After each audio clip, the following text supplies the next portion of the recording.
आज जो movie explain करने जा रहे हैं इसमें एक चोर एक के घर चोरी करने जाता है और वहाँ इसके साथ क्या होता है वो हम देखेंगे। नियो नाम का एक शख्स जो पेशे से एक चोर है लेकिन वो करता है अपने बॉस के लिए काम। आज उसका काम है एक पेंट हाउस में चोरी करना जहाँ पर कई सारी बहुत कीमती पेंटिंग रखी हुई है जिसमें सबसे महंगी पेंटिंग है $3 मिलियन वाली। वही उसको वहाँ से चोरी करनी है। अपने प्लान के मुताबिक रात को उस घर में इंटर होता है। घर बहुत ही आलीशान था। घर में चारों तरफ बहुत सारी पेंटिंग लगी होती है। नियो एक एक करके सारी पेंटिंग को उतारता जाता है और रखता जाता है लेकिन नियो को अभी तक वो सबसे महंगे वाली पेंटिंग नहीं मिलती जिसके बारे में वो अपने साथी को वॉकी टॉकी पे बताता है। उसका दोस्त उसे बताता है कि दूसरे कमरे में चेक करो, शायद वो पेंटिंग वहाँ पे तुम्हें मिल जाए। लेकिन वहाँ पर भी इसे कुछ नहीं मिलता और मजबूरन उसे जो कुछ वहाँ से मिला था वो लेकर वो यहाँ से जाने लगता है। अब उसका साथी उसे गेट का कोड बताता है लेकिन जब वो एक कोड मिलाता है घर का सिस्टम खराब हो जाता है जिसकी वजह से तेज तेज सायरन बजना शुरू हो जाते हैं। नियो अपने दोस्त से पूछता है कि क्या हो रहा है। उसके दोस्त को भी कुछ समझ नहीं आती कि हो क्या रहा है और आखिर में नियो का फ्रेंड उसे कहता है कि मैं अब कुछ नहीं कर सकता, अब हमारे हाथ में कुछ भी नहीं है, तुम्हें खुद वहाँ से बाहर निकलना होगा। अब नियो को जेल नहीं जाना था, उसका एक परिवार भी है लेकिन नियो को ये चीजें चोरी करने से पहले सोचनी चाहिए थी। नियो को कुछ समझ नहीं आ रहा होता कि अब वो यहाँ क्या करे। अब उसे ये सायरन की आवाजें बहुत ज्यादा तंग कर रही होती है, इसलिए सबसे पहले वो सायरन को तोड़ देता है और एक दरवाजे के पास जाकर उसे चाकू से तोड़ने की कोशिश में लग जाता है लेकिन ये गेट टूटने का नाम ही नहीं ले रहा होता और साइड पे लगे हाउस डिवाइस सिस्टम में कोई प्रॉब्लम आ गई होती है जिसकी वजह से पूरे घर का टेम्परेचर चेंज होना शुरू हो जाता है और अब घर में ठंडी हवा की जगह गर्म हवा आना शुरू हो जाती है और आहिस्ता आहिस्ता घर में गर्मी बढ़ना शुरू हो जाती है। नीमो थक कर एक जगह पर बैठ जाता है क्योंकि अगर इसने कुछ और करने की कोशिश की न जाने घर में कुछ और ही मुसीबत न आ जाए। कुछ देर बाद उसका गला सूखने लगता है तो वो पानी की तलाश में किचन में आता है लेकिन वहाँ पानी नहीं आ रहा होता तो वो फ्रिज ओपन करता है जहाँ पर कुछ खाने पीने का सामान पड़ा होता है। फ्रिज में पानी की बोतल एक ही थी जिसे वो उठाकर सारा पी जाता है और फिर दोबारा से आकर मेन गेट को खोदना शुरू कर देता है। लेकिन कुछ देर में खोदने के बाद उसे आइडिया होता है कि गेट लकड़ी का नहीं स्टील का है। अब ये देखकर इसके होश उड़ जाते हैं, इसलिए वो ये खोदने वाला काम भी छोड़ देता है और आकर एक बेड पर लेट जाता है जो कि घर के मालिक का होता है। ये उस बेड पर सोने की बहुत कोशिश करता है लेकिन इसे नींद नहीं आ रही होती। साथ साथ ये वॉकी टॉकी पे अपने साथी को कांटेक्ट करने की भी कोशिश कर रहा होता है लेकिन वहाँ से कोई भी आंसर इसे नहीं मिल रहा होता क्योंकि सभी बाहर से इसे छोड़कर चले गए होते हैं। अब ये घर के अंदर अकेला ही बचा होता है। अगले दिन सुबह ये सबसे पहले घर में लगे हुए लैंडलाइन फोन को चेक करता है लेकिन लैंडलाइन फोन भी बंद होता है। इसके बाद वहाँ पे जितने भी ड्रॉअर थे ये उनको चेक करना शुरू कर देता है कि शायद इसे कोई काम की चीज यहाँ मिल जाए लेकिन वहाँ भी इसे कुछ भी नहीं मिलता। फिर ये टॉयलेट चला जाता है जहाँ पर उसे कुछ फेक फ्रूट मिलते हैं जिन्हें उठाकर विंडो पर जोर से मारता है लेकिन विंडो को इसका कुछ असर नहीं होता। पूरे का पूरा घर साउंड और बुलेट प्रूफ होता है जिसके अंदर नियो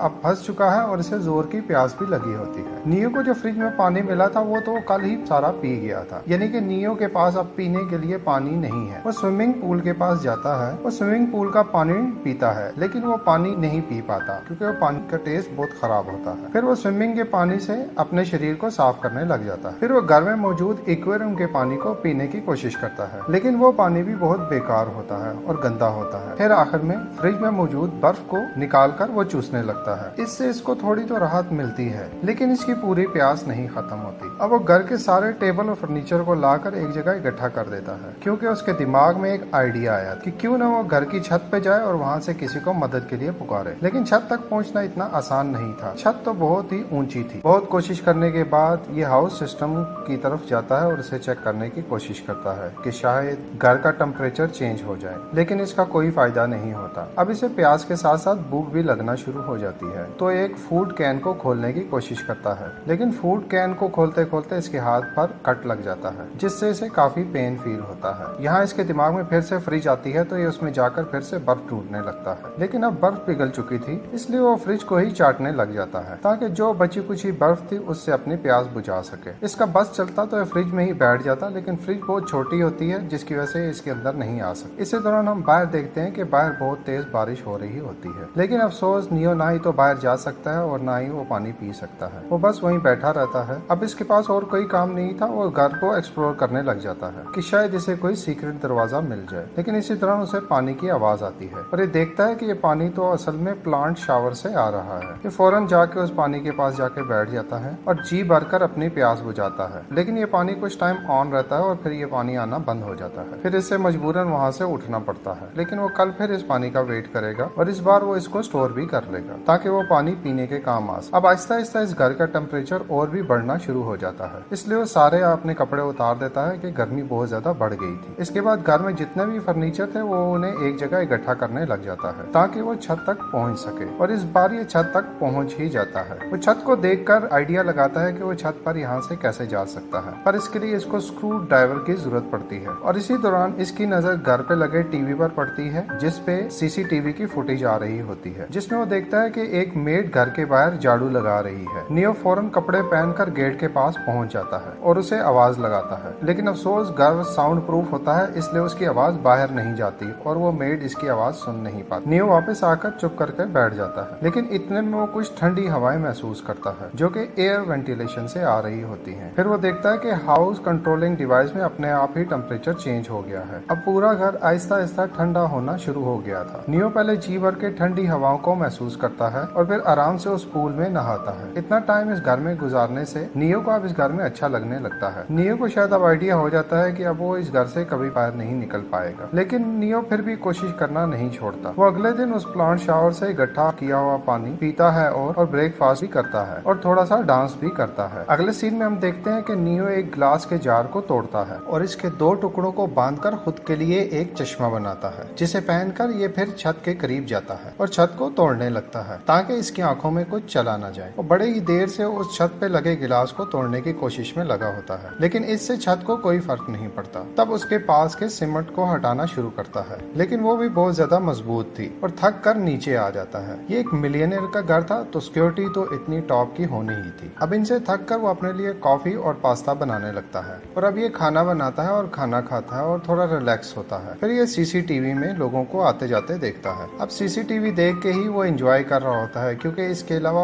और यहाँ पे कोई नहीं होता, इसलिए अब इसका जो दिल करता है वही यहाँ पे करता जा रहा। अब आहिस्ता आहिस्ता इसकी दिमागी हालत भी बिगड़ना शुरू हो गई थी। ऐसा तब होता है जब आपने काफी दिनों से किसी से बात ना की हो और ना ही किसी से मिले हो, और यहाँ नियो भी कुछ ऐसा ही बिहेव कर रहा था। अब आहिस्ता आहिस्ता टेम्परेचर और नीचे आना शुरू हो जाता है, जहाँ पे 10 था अब वो 8 हो जाता, यानी कि कुछ देर बाद यहाँ पर बहुत ज्यादा ठंड होने लगी थी। वो एक बार फिर से छत की तरफ ऊपर बढ़ता है और छत को तोड़ने में लग जाता है। इस बार वो गिलास को नहीं बल्कि उसके आसपास सीमेंट को तोड़ने लगता है, लेकिन कुछ ही देर में वो काफी टूट भी जाती है। ठंड बढ़ने की वजह से वो उस डिवाइस के पास जाता है और उस डिवाइस को ठीक करने की भी कोशिश करता है, लेकिन उसे ये समझ नहीं आती कि डिवाइस कैसे काम करेगी। इसके बाद वो फिर से ऊपर चढ़ता है और इस बार उसने उस विंडो के आसपास सीमेंट को काफी हद तक तोड़ दिया होता है, लेकिन सीमेंट के नीचे वो देखता है कि एक लोहे की परत है जो कि स्क्रू से टाइट की गई है और इस परत को तोड़ना नामुमकिन है, और वो उदास होकर नीचे आ जाता है और चुपचाप बैठ जाता है। तभी उसकी नजर एक बाहर बैठे कबूतर पर पड़ती है। वो कबूतर भी उसकी तरह मजबूर थी क्योंकि उसके पंखों पर भी चोट लगी होती है,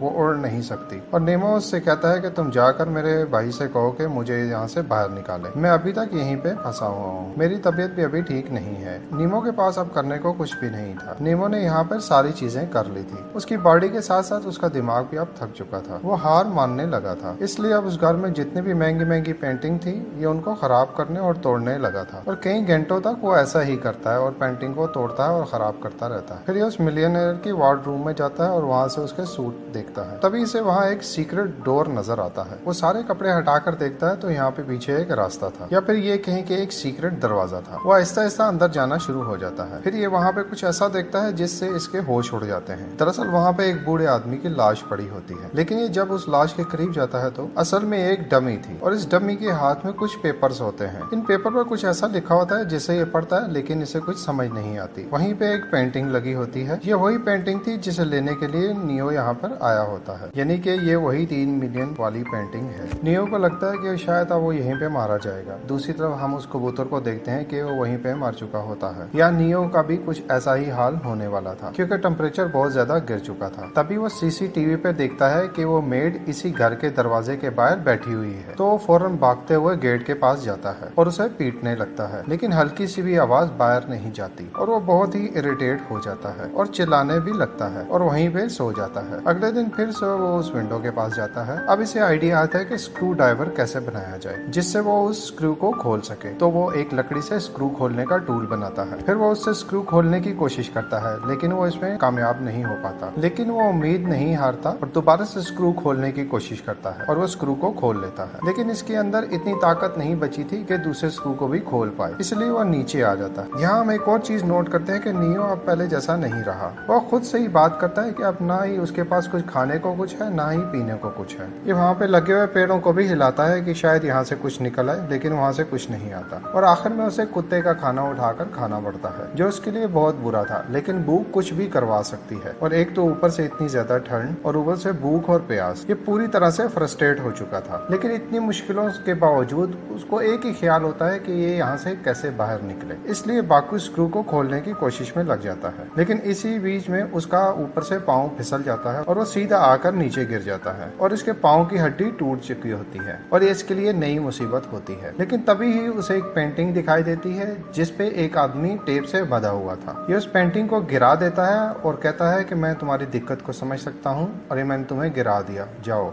आजाद हो तुम। अब इसी तरह से कुछ और दिन गुजर जाते हैं और अब न्यू ईयर भी बाहर सेलिब्रेट हो रहा होता है और बाहर धूमधाम से पार्टियां चल रही होती हैं। सभी लोग बाहर एंजॉय कर रहे होते हैं। ये सब ऊपर से नीमो देख रहा होता है, लेकिन वो यहाँ पर कैद है और तभी इसको कुछ विजन आना शुरू हो जाते हैं, जैसे को मेड नीमो के पास आ गई है और इसने नियो को आजाद कर दिया है। इसी पल उसकी नजर ऊपर लगे फायर अलार्म पर पड़ती है, जिससे इसे एक और आइडिया आता है। अगर वो इस फायर अलार्म को ऑन कर दे तो वो पानी पी सकता है। ये कुछ पेपर्स को इकट्ठा करता है। अगले दिन जब सनलाइट पड़ती है तो उससे उन पेपर को आग लगा देता है और फिर वो आग फायर अलार्म की तरफ ले जाता है, जिससे वो अलार्म बजना शुरू होता है और पूरे घर का शावर सिस्टम ऑन हो जाता है। चारों तरफ सायरन बजने लगता है और पानी गिरने लग जाता है। लेकिन यहाँ भी वही होता है जो हर बार होता है। पूरे घर में पानी भर जाता है, लेकिन बाहर किसी को कानो कान खबर नहीं होती कि अंदर क्या हो रहा है। और नीमो को अब समझ आ गई होती है कि वो गरीब ही ठीक था, कि उसके आसपास के लोग उसकी फिक्र तो करते थे। ये अमीर लोग जो होते हैं ये अपने में ही मस्त होते हैं, इन्हें कुछ फर्क नहीं पड़ता कि उनकी साइड वाला पड़ोसी किस हालत में है। अगर ऐसा होता तो आज वो बच जाता। सीन शिफ्ट होता है और हम 1.5 महीने बाद वाला सीन देखते हैं, जहाँ पर अब नियो बहुत ही ज्यादा कमजोर हो चुका होता है। बाहर बर्फ गिर रही होती है, मतलब अब ठंड का मौसम आ चुका है, लेकिन नियो ने अब सारे स्क्रू को खोल लिया होता है। अब वो बाहर जाने वाला होता है, लेकिन वो घर की दीवारों पर कुछ बातें लिखता है, जिसपे वो घर के मालिक को लिखता है कि मैंने आपके पूरे घर को बर्बाद कर दिया है, जिसके लिए मैं आपसे माफी चाहता हूँ, लेकिन मैं आपसे कुछ कहना चाहता हूँ। ये घर नहीं, असल में एक जेल है। Thank you so much. इसके बाद हमें पता चलता है कि नीमो ने उस विंडो को पूरा खोल लिया होता है, जिसके कुछ देर बाद भी वो वहाँ से बाहर चला जाता है। अब यहाँ पर आपको बता दिया जाए कि विंडो के आसपास कोई ऐसी जगह नहीं थी जहाँ से वो बाहर जा सके। या तो नियो ने वहाँ से कूदने की कोशिश की होगी, अगर ऐसा किया होगा तो मारा गया होगा, या फिर उसने किसी को वहाँ से बुलाने की कोशिश की होगी और उसकी जान बच गई होगी। अब आपको क्या लगता है नीचे कमेंट करके बताएं। मूवी का एंड यहीं पे होता है। Thank you so much for watching.